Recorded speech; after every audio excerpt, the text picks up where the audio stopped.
So why is the president, why does he have this disposition of nonchalancy? I don't want to say he's not concerned, because any decisive leader will literally replace all the service chiefs, both the chief of defense staff, chief of army staff, IGP, all of them. You will replace them immediately because you have continued to see unabated insecurity take over. This is one of the things affecting this administration. Not just insecurity, poverty.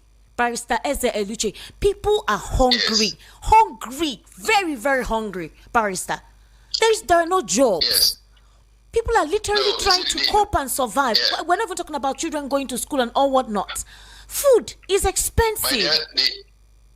The issue is not in sacking anybody. It's inexpensive. Yeah, that we breathe. It's not expensive. Going to bring back. So it's not a matter of issue. The reality is that this government is bereft of ideas. It's clueless. But the government says they have the ideas. Everything. Yes. The government says they have the ideas. Like sorry, listen please. What was the response towards insecurity? It was now to give the generals billions of naira as pension, promise them bulletproof jets. That is silly. Absolutely silly. Because what it now means, the young soldiers on the field who will maybe even die on the queue waiting for their pension will feel nonchalant.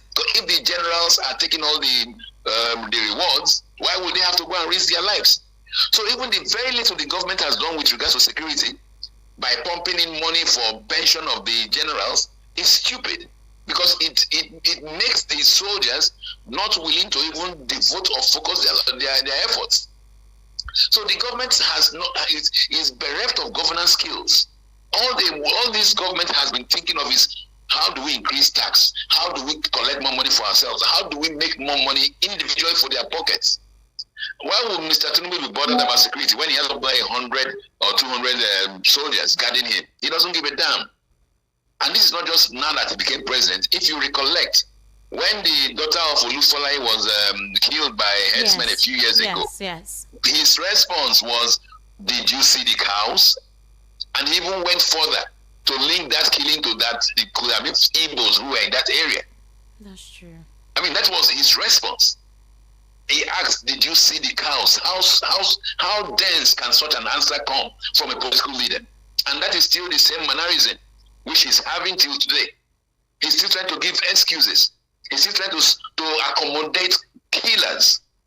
If you saw what happened in Benue State, they were marketing 4 families. And rather than come out as a leader and condemn evil, he was busy talking that they should accommodate.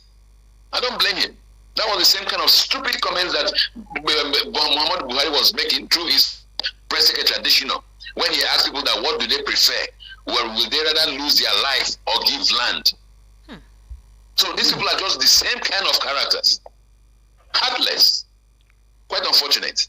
All right. Barrister, please stay on the